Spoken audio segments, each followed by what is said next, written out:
Hello everyone!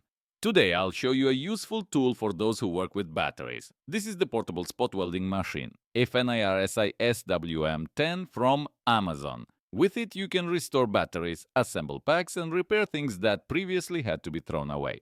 Before we begin, leave a like and subscribe to the channel. It helps the video grow and motivates me to make new reviews. The device comes in a small box. Everything is packed neatly, without anything extra. Inside, there is only what you need to start working.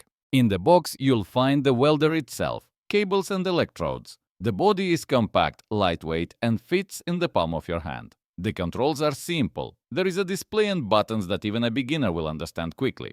It has convenient ports for connection and an electrode holder.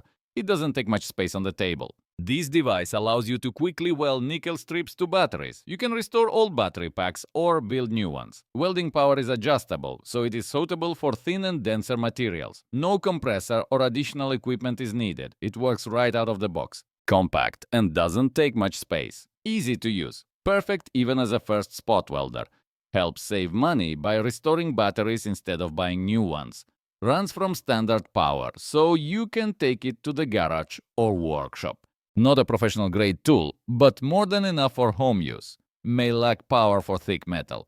Takes a bit of time to find the right pulse strength for best results. FNIRSI SWM-10 left a pleasant impression. It's an inexpensive and useful tool that allows you to repair batteries yourself. You can revive packs for tools, flashlights and other devices.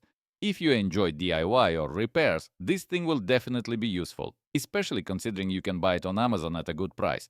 If this video was helpful, leave a like and comment whether you repair batteries. Subscribe to the channel so you don't miss new reviews and useful tools from Amazon. See you in the next videos.